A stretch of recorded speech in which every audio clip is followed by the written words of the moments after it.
Bonjour à tous et bienvenue, moi c'est Lauriane, ici je vous parle tricot, je vous parle laine, et aujourd'hui on se retrouve pour parler d'un ouvrage en particulier, et il s'agit du châle Fizz with Bees de Bulbe Bizarre.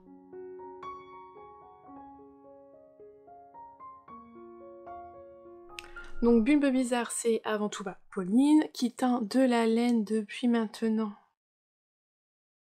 2 ans, 3 ans, je sais même pas. Elle a fait une année, ça a fait 1 an, elle a fait 2 ans, ça fait 2 ans cette année qu'elle teint de la laine, je dirais. Bref, voilà. Et elle a sorti récemment un patron de châle, le Fizz with Bees, que j'ai tricoté. Alors je l'ai tricoté en mini-cale avec mes amis puisque on s'était mis au défi de tricoter. Alors l'une d'entre nous avait lancé l'idée de tricoter le modèle de Pauline, donc de tout le tricoter, puisque Pauline venait refaire une vente à notre petite mercerie locale, une tasse de fil et d'aiguille, et donc on l'a tricoté tous ensemble et on a pu lui montrer nos versions. Plus ou moins finies en fonction des tricoteuses, mais elle a pu voir tous nos Fizz with Bees en même temps, si je dis pas de bêtises, on était toutes réunies en même temps à l'apéro tricot, et donc c'était un super moment. Alors, il s'agit d'un châle triangulaire asymétrique avec 3 écheveaux, normalement 3 couleurs différentes. C'est un châle qui se commence par cette pointe avec une arête centrale, du point mousse, qu'on a une première section. Ensuite, on a cette petite bande de côte semi-torse. Et après, on va toujours alterner 2 sections. Donc on a une section de rayures, où on alterne 2 couleurs. On refait la petite séparation avec notre 3e coloris de côte semi-torse. Et l'autre section est au point mousse, mais cette fois-ci c'est de l'intarsia, du jacquard intarsia. C'est-à-dire, vous voyez, on recote une partie du rang, donc chez moi avec du violet, et on change de fil au centre, et de l'autre côté c'est mon coloris orangé nuancé. Et on va poursuivre comme ça à chaque fois. Donc au départ, on augmente de chaque côté de l'arête centrale, et on continue, donc on refait des rayures. On refait un jacquard intarsia, mais vous voyez, cette fois-ci on a échangé les 2 coloris de place, si je vous remontre là. Vous voyez, on a inversé les 2 coloris, et arrivé à ce niveau-là, on n'augmente plus. Donc à partir de là, on a le même nombre des mailles sur les aiguilles jusqu'à la fin. Je saurais plus vous dire, c'est environ 200 mailles, je sais plus, 212 peut-être de mémoire comme ça, j'en suis plus vraiment sûre, mais je sais que c'était pas excessif le nombre de mailles. Il n'y a pas 400 mailles sur ces aiguilles, hein. Il y en a moins de 300, je suis quasiment sûre. Et il n'y en avait pas tant que ça. Donc à partir de ce moment-là, on va arrêter d'augmenter des 2 côtés, et en fait on va augmenter que d'un seul côté. Alors, de ce côté-ci, la partie là haute du châle, tandis que la partie du bas, vous voyez, elle va rétrécir au fur et à mesure. Donc arrivé à ce stade-là, on continue toujours l'alternance rayure, intarsia, toujours entrecoupé des côtes semi-torse, jusqu'à ce qu'il n'y ait plus de mailles. Hop, hop, hop. À ce niveau-là. Vous voyez, on a toujours cette arête-là, qui est présente tout du long du châle. Et hop, là, il n'y a plus de mailles. Et toutes nos mailles sont passées de ce côté-là. Arrivé à ce stade-là, on fait un rabat en I-cord, qu'on va prolonger jusqu'à la pointe, ici. Donc là, à partir du moment où on a arrêté de faire des augmentations des 2 côtés, pour avoir un grand plat à ce niveau-là, c'est un côté du châle. Donc on a ce côté-là, le 2e côté ici, et le 3e côté qui est le haut du châle. On ne fait pas l'i-cord d'ailleurs, oui, en fait je veux jusqu'à la pointe, mais non, on continue ici, et on vient relever les mailles et le faire sur le 2e côté du châle. Par contre, on l'arrête ici. Alors il est tout à fait possible de faire l'i-cord tout autour du châle, c'est possible. Moi j'ai des amis qui l'ont fait, ils avaient largement assez de laine, c'est vrai qu'il m'en reste beaucoup, mais moi j'aimais bien l'idée, j'ai trouvé ça super sympa. L'idée d'avoir un i-cord que en bas, c'est pas quelque chose que j'avais fait. Moi je me suis dit pourquoi pas, ça change, c'est sympa. Alors on pourrait penser que c'est répétitif, mais on se voit quand même avancer. Là, le fait de diminuer en fait ces mailles, c'est assez motivant. On joue avec les couleurs, alors oui, c'est quand même toujours la même chose. C'est beaucoup de point mousse pour ceux qui aiment pas le point mousse. N'est-ce pas, Dorothée?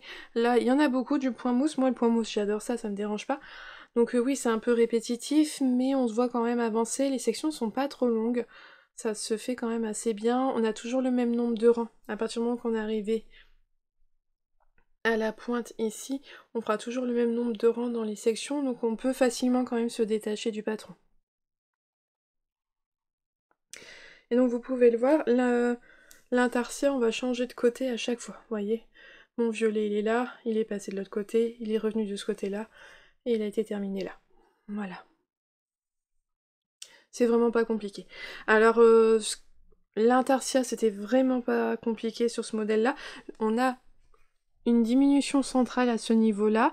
Le fait qu'elle prenne une maille violette et une maille orange, ça permet vraiment que le changement de fil au niveau de l'intarsia, ça fasse pas de trou, ça se fait super bien. C'est vraiment bien. Je trouve que pour un premier essai d'intarsia, ce modèle-là, il est super bien parce que vraiment, il y a peu de chances que vous ayez un trou à ce niveau-là, puisque on prend une maille de chaque côté pour la diminuer ensemble. Donc ça évite qu'il y ait des trous qui se forment. Donc c'était vraiment bien. Et après il y a un I-cord, c'est pas une technique compliquée, il y a plein de tutos sur internet pour le faire. Le croisement de fil derrière aussi pour l'intarsia, c'est pas compliqué, c'est le fil que vous n'utilisez plus, vous le mettez au-dessus de l'autre fil. Pareil, il y a des vidéos sur YouTube, c'est simple et ça se fait très bien. Je peux vous montrer derrière. Non, c'est pas là. Voilà ce que ça donne. Non, c'est propre et franchement, c'est chouette. C'était... Ça faisait longtemps que j'avais pas fait d'intarsia. C'était vraiment pas compliqué. Alors je trouve que pour celles qui désirent avoir un châle à 3 écheveaux, 3 couleurs, mais qui veulent pas trop de technique, qui veulent pas de dentelle, qui veulent pas de brioche, qui veulent quand même un truc assez simple, assez accessible aux débutants, bah il est vraiment très bien. Puisqu'en fait, c'est que du point mousse. Après les techniques, c'est l'intarsia, mais c'est finalement juste un croisement de fil. Et avec la diminution centrale, c'est pas compliqué. Et l'i-cord. Donc vraiment, c'est simple.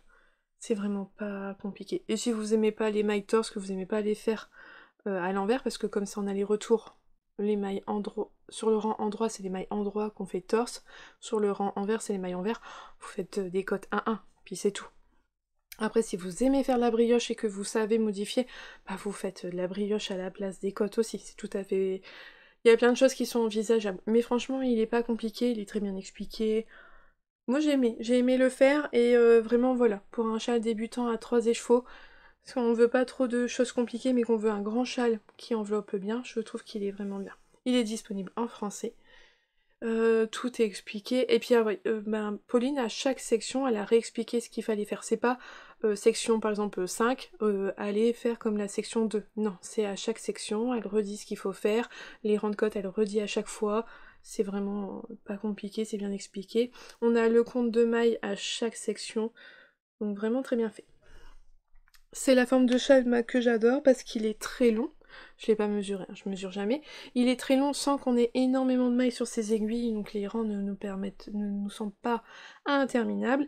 Et puis c'est le genre de châle qui se place très bien tout seul. Moi j'adore, c'est vraiment un châle c'est vraiment la forme de châle que je préfère. Tricoter, porter. Voilà.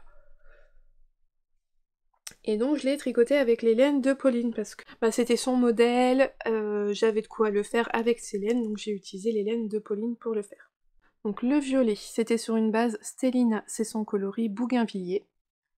Donc voilà, je sais plus là de mémoire combien j'ai utilisé, mais je pense avoir mis à jour ma fiche Ravelry. En tout cas, ça le sera quand la vidéo... si je l'ai pas déjà fait, ça sera quand la vidéo sera sortie. En deuxième coloris, c'est Full Blush. C'était un coloris...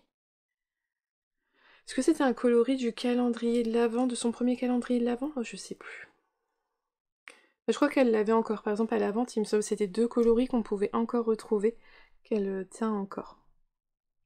Et pour faire les cotes, j'ai utilisé 2 vignettes. Celui-ci, c'était du calendrier de l'après de cette année. Donc c'est un écru avec plein de speckles roses. Des roses clairs, des roses foncées, franchement super bien, qui contrastaient bien donc avec les deux autres. Et vous voyez, il m'en reste beaucoup. J'aurais largement pu faire tout l'i-cord avec, c'était pas un problème. Mais j'ai souhaité respecter ce qui était écrit dans le patron, et je compte, je voulais garder du coloris. Je voulais garder ce coloris-là pour l'utiliser ailleurs, parce que je l'aime beaucoup. Au moment du lavage, Bougainvilliers a déteint, et je pense que ça se voit. Je vais l'enlever, en plus il fait chaud. Hop, je pense qu'il a... Je l'ai pas laissé longtemps dans l'eau de ce fait-là, mais je pense que mon devinette, il est moins blanc que ce qu'il l'était au départ. Il a un petit peu pris... un peu plus rosé, j'ai l'impression. Je suis pas si sûre que ça, maintenant que je vois les deux. Si, je pense. Je pense que... Mais bon, j'ai pas... J'ai pas pensé à mettre du vinaigre avant de le mettre dans l'eau. J'ai mis le vinaigre après, mais il était trop tard. Mais voilà. Et après, je l'ai pas laissé longtemps et mes transitions sont pas devenues roses. Elles restent quand même relativement claires, donc ça m'a pas... Voilà, c'est pas grave. Mais j'en suis vraiment contente. C'est très joli. Donc voilà, Bougainvilliers de Pauline Bulbul-Bizarre. Je n'ai pas préparé, donc je ne sais pas le prix du patron, je vous l'affiche à l'écran, il est disponible sur Ravelry. Pour le faire avec les laines de Pauline, un écheveau c'est 26 €, donc ça fait 78 € pour le faire dans les laines de Pauline. Après vous pouvez utiliser ce que vous voulez. On peut... donc il faut 3 écheveaux de fingering. J'irais bien 3 écheveaux de 100 grammes, parce que justement on en a parlé, on en a une d'entre nous qui voulait le faire avec... qui avait 2 écheveaux de 100 grammes et un écheveau de 50 grammes. Ça peut passer si vous tricotez serré et éventuellement si vous ne faites pas l'ail-cord, si vous faites l'ail-cord d'une autre couleur. Voilà, c'est tout à fait possible si vous faites ça, je pense. Si vous tricotez serré, a priori pour les cottes, un 50 grammes, c'est suffisant et vous utilisez autre chose, une des deux autres couleurs pour faire l'ail-cord final. Mais sinon, il faut quand même bien prévoir 3 écheveaux de 100 grammes pour le faire. Ou alors 6 pelotes de fingering. Après, il faut vraiment 3 couleurs différentes, puisque vraiment, pour le jeu des rayures, pour le jeu de l'intercia, il faut quand même avoir 2 couleurs qui... Alors, pas qui contrastent fort, il n'y a pas besoin d'un gros contraste, c'est pas obligé. Mais voilà, il faut quand même qu'il y ait du contraste, et puis une 3e couleur pour trancher. Voilà, parce que sinon, avec juste 2 couleurs, le châle perd beaucoup de son intérêt. Donc voilà pour le Fizz with Biz.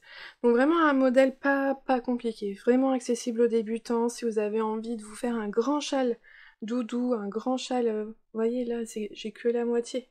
Il est vraiment grand. En plus il est au point mousse, donc quand on le lave, qu'on le bloque, il y a vraiment la possibilité, si on veut, de l'étirer fort pour qu'il soit vraiment très enveloppant. On en a vu, c'est marrant parce qu'en fonction, là, on en a vu beaucoup durant le week-end de la vente de Pauline. On voit bien les différences de tension de chacune, et il y en avait des très grands, il y en avait des plus petits, il y en avait entre les deux, c'était assez rigolo de voir. Voilà, en fonction vraiment de sa tension, on n'a pas les mêmes tailles de châle. Mais non, vraiment très très agréable à tricoter. J'ai coupé mes fils, ça je vais le dire aussi. Alors j'ai coupé mes fils à chaque fois quand j'ai fait les sections de côte. J'ai coupé le fil, parce que je ne l'ai pas fait courir. Par contre, par exemple ici, là, mon bougainvillier, je l'ai fait comment dire? Je sais plus comment. Je l'ai fait suivre. Là, ici derrière, dans les côtes, parce que le premier rang, après, c'était bougainvillier, justement. Donc je l'ai fait suivre pour pas avoir à le couper, parce que je voyais pas l'intérêt de le couper. Et après, ça ne se voit pas, puisqu'il y avait l'ail-cord. Ça ne se voit pas. C'est peut-être même pas le début du rang, vous allez me dire. Est-ce que c'est le début du rang? Oui, c'est le début du rang. Donc non, après c'est caché dans l'ail-cord, ça se voit pas. Et en fait, même quand c'était bougainvillier pour l'intarsia en premier, je l'ai fait suivre puisqu'il n'y a que juste 2 rangs ici de bougainvillier avant qu'ils reviennent. Donc je l'ai fait suivre également. Ça, à chaque fois, je l'ai fait suivre pour avoir moins de fils à couper. Par contre, là, dans les rayures, bougainvillier, je l'ai arrêté, je l'ai rentré, et après j'ai utilisé juste donc 2 vignettes, et tout que j'ai donc coupé ici. J'ai utilisé tout le feuille blush que j'ai fait suivre donc ici dans les côtes, que je me suis servi pour tout l'intarsia, que j'ai refait suivre dans les côtes, et que j'ai utilisé ici pour les rayures. Tandis que là, le bougainvillier, je l'ai coupé et je l'ai repris, et là, je l'ai pas fait suivre sur tout ça. Ça fait une trop grande zone à mon goût. Voilà, pour ça... Pour ceux qui veulent savoir, je ne l'ai pas coupé forcément à chaque section. Alors vous pouvez, je pense que dans le patron il est marqué couper le fil, couper le fil. Après c'est tout, ça fait juste des fils à rentrer en plus, vous n'allez pas manquer de fil si vous avez bien 3 écheveaux de 100 grammes. À moins de tricoter hyper lâche. Mais parce que je crois pas que Pauline Pauline tricote pas serré, donc le métrage il est... Voilà, il est... Moi non plus je tricote pas serré et j'ai des restes. Donc vous pouvez couper vos fils à chaque fois, c'est pas un problème. Mais voilà, je vous ai dit tout ce que j'avais à dire sur ce modèle-là. Et donc j'espère que cette petite vidéo vous aura plu. En attendant, je vous souhaite une belle journée ou une belle soirée en fonction de quand est-ce que vous la regardez. Et surtout un bon tricot, et je vous dis à bientôt. Bye!